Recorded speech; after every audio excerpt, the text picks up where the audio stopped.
거짓으로 끈을 삼아 죄악을 끌며 술의 줄로 함같이 죄악을 끄는 자는 화 있을진저. 그들이 이르기를 그는 자기의 일을 속속히 이루어 우리에게 보게 할 것이며 이스라엘의 거룩한 이는 자기의 계획을 속히 이루어 우리가 알게 할 것이라.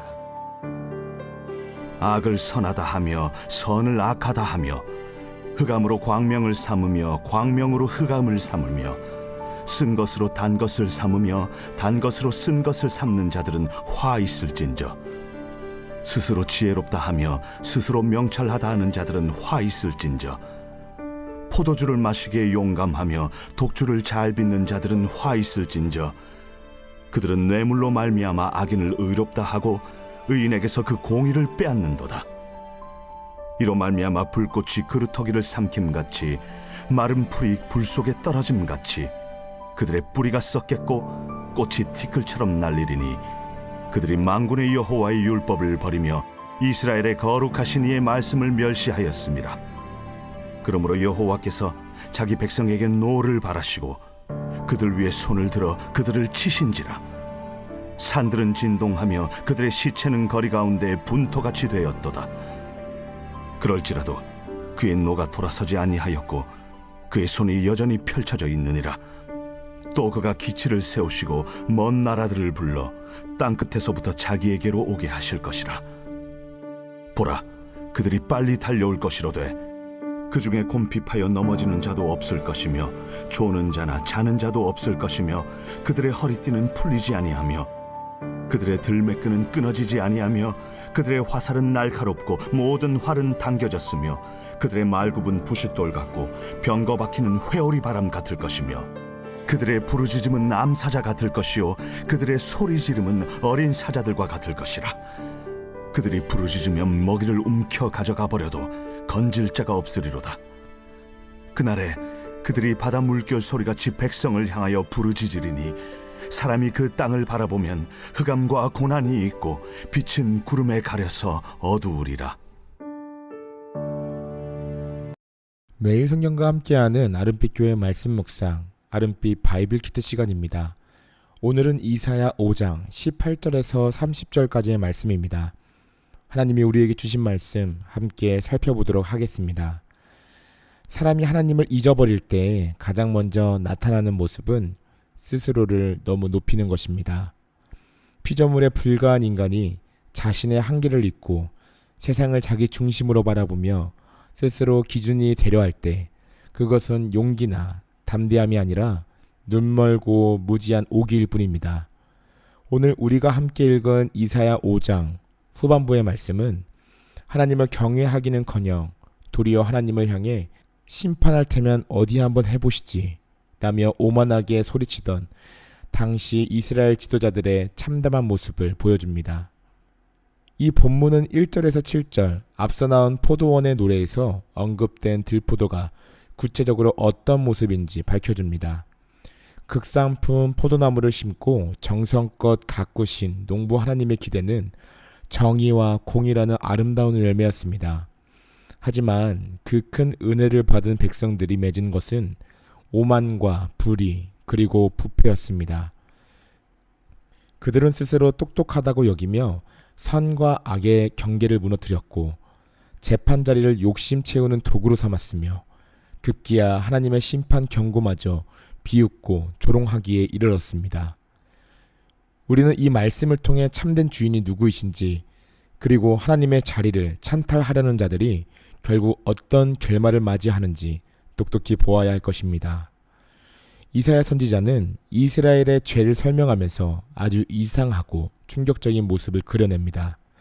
바로 18절, 거짓으로 끈을 삼아 죄악을 끌며 수레줄로 함같이 죄악을 이끄는 자의 모습입니다.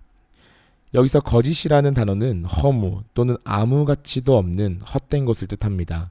즉 아무 가치도 없는 헛된 줄을 가지고 굳이 죄를 자기 쪽으로 끌어당겨 꽁꽁 묶여 사는 모습입니다.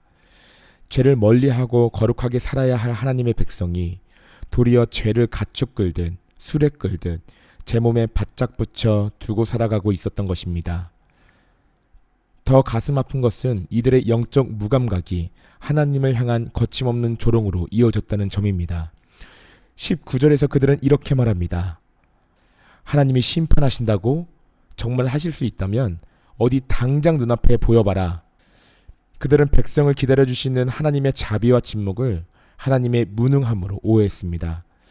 당장 심판이 떨어지지 않으니 선지자를 거짓말쟁이 취급하고 하나님을 자신들이 마음대로 조종할 수 있는 우상이나 하수인처럼 여겼습니다. 입으로는 하나님의 백성이라 부르고 교회에 나와 제물을 바칠지언정 실제 삶에서는 하나님의 능력을 부인하며 말씀 위에 서서 하나님을 길들이려는 교만, 이것이 심판을 부르는 첫 번째 이유였습니다. 하나님의 말씀을 업신여긴 사람들이 다다르는 다음 단계는 바로 선과 악의 기준을 자기 마음대로 바꾸는 것입니다. 선과 악, 어둠과 빛, 쓴 것과 단 것은 결코 섞일 수 없는 창조의 경계이자 하나님의 거룩의 기준입니다. 하지만 하나님을 두려워하지 않는 자들은 이 경계를 허물어 버립니다. 자신들의 욕심과 불의를 정당화하기 위해 악을 선이라 포장하고 바르게 살려는 사람들을 오히려 악하다며 죄를 덮어 씌웠습니다. 이는 하나님께서 질서를 잡으신 창조의 역사를 거꾸로 뒤집어 세상을 다시 혼돈 속으로 몰아넣는 범죄입니다. 참된 지혜는 하나님이 정하신 선과 악의 기준을 겸손히 받아들이고 순종하는 데 있습니다. 하지만 이스라엘 지도자들은 스스로 지혜롭다 하며 스스로 명철하다 했습니다. 원래 의미로 풀어보면 이들은 자기 눈에 스스로 똑똑하고 자기 얼굴 앞에서 스스로 잘났다고 여긴 사람들입니다. 자기 눈에 좋을 대로 행하던 사사시대의 우매함이 그대로 재현된 것입니다. 하나님의 말씀이라는 절대적인 기준을 버리고 자기 생각과 자기 눈이 기준이 되는 순간 세상은 혼란에 빠지게 됩니다. 자신이 판단의 주인이 되어 하나님의 노릇을 하려는 자, 하나님의 말씀보다 나의 경험과 지식을 위에 두는 자들에게 남는 것은 오직 하나님의 참혹한 심판뿐입니다. 창조 질서를 무너뜨리려는 교만은 반드시 사회적 불의와 몰락으로 이어집니다. 22절에서 이사야는 이스라엘의 지도층, 곧 나라의 안전을 책임져야 할 용사들과 공의를 집행해야 할 재판관들을 향해 탄식합니다. 본래 용사란 전쟁터에서 목숨을 걸고 백성을 지켜내야 할 지도자들을 뜻합니다. 그들은 나라를 위해 늘 깨어 있어야 합니다. 하지만 그들의 용맹함이 발휘된 곳은 전쟁터가 아니라 술잔을 기울이는 방탕한 잔치집이었습니다. 그들은 아침부터 밤늦게까지 술에 취해 본연의 임무를 까맣게 잊었고 자신들이 쌓아둔 돈과 권력이 영원히 자신들을 지켜줄 것이라 착각했습니다. 이러한 방탕함은 재판의 부패로 이어졌습니다.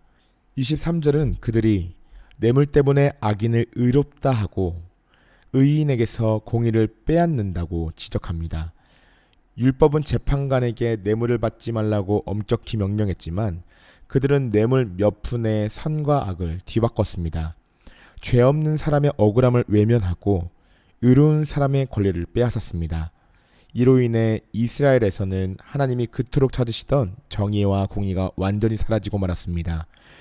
돈과 권력으로 재판을 굽게 하고 가난하고 힘없는 사람들의 눈에서 피눈물이 나게 만든 이 모습은 하나님의 거룩한 분노를 일으켰습니다. 그들은 자신들이 쌓아 올린 돈과 권력으로는 하나님의 심판을 결코 막을 수 없다는 사실을 깨닫지 못했습니다. 하나님의 말씀을 버리고 정의를 무너뜨린 자들에게 임할 심판은 빠르고 철저하게 집행됩니다. 24절은 심판의 모습이 마치 불길과 같다고 말합니다. 지푸라기와 마른 풀이 거센 불길을 만나면 순식간에 잿더미가 되든 이스라엘의 자랑과 화려함도 순식간에 사라질 것입니다. 더 무서운 표현은 뿌리가 썩는다는 것입니다. 뿌리가 썩으면 다시 새순이 나올 수 없고 소망도 사라집니다. 하나님의 말씀을 버리고 업신여긴 이 세대가 역시 약속의 땅에서 완전히 뿌리 뽑히게 될 것임을 경고하시는 것입니다. 하나님께서는 마침내 자기 백성을 향해 친히 대적자로 들어서십니다. 이방 나라를 심판의 도구로 부르시는 하나님의 모습이 26절 이하에 생생하게 그려집니다.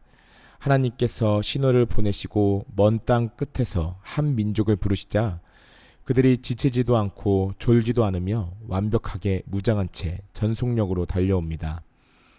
그들의 화살은 날카롭고 활은 당겨져 있으며 말발굽은 돌처럼 단단하고 병거 바퀴는 회오리 바람처럼 빠릅니다. 그들의 소리는 사자 같아서 먹이를 낚아채 가도 아무도 건져낼 수 없습니다. 그날에 이스라엘 백성이 보게 될 것은 희망의 빛이 아니라 온 땅을 덮는 캄캄한 흑암과 고난뿐입니다.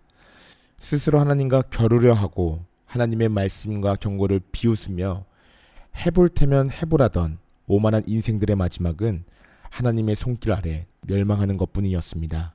사랑하는 성도 여러분, 혹시 우리의 입으로는 하나님을 믿는다고 하면서도 실제 삶에서는 하나님의 말씀보다 나의 판단과 경험을 먼저 내세우며 살고 있지는 않으십니까?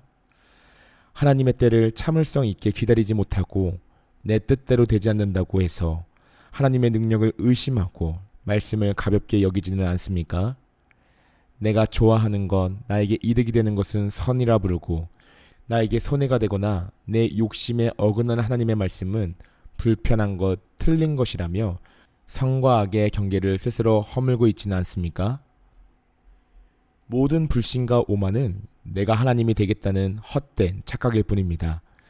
참된 지혜는 내 지식과 능력을 자랑하는 것이 아니라 하나님의 말씀 앞에 내 뜻을 복종시키고 그분의 말씀만을 삶의 기준으로 삼는 것입니다.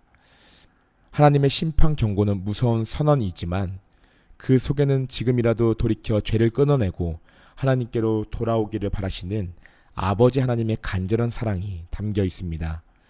하나님의 인내와 침묵을 나의 교만한 기회로 삼지 말고 거룩하신 하나님의 말씀 앞에 떨리는 마음으로 서야 합니다. 우리 함께 교만과 오만함이 있다면 다 내려놓읍시다. 헛된 죄의 끈을 당장 끊어버립시다. 오직 하나님의 말씀을 귀하게 여기며 그 말씀의 삶에 맞춰 정의롭고 정직하게 살아가는 거룩한 백성이 되기를 소망합니다. 우리가 겸손히 주님 앞에 엎드릴 때에 심판이 아닌 구원의 은혜가, 어둠이 아닌 생명의 빛이 우리의 삶에 가득하게 될 것입니다. 기도하겠습니다. 하나님 아버지, 우리 안에 있는 교만과 자기 중심적인 마음을 용서하여 주옵소서. 하나님의 말씀보다 내 생각과 경험을 앞세웠던 죄를 회개하오니 우리의 마음을 겸손하게 하시고 주님의 말씀만을 삶의 기준으로 삼게 하여 주시옵소서. 헛된 죄의 끈을 끊어버리게 하시고 정의와 공의를 사랑하며 거룩한 삶을 살아가게 하여 주시옵소서. 예수 그리스도의 이름으로 기도드립니다. 아멘.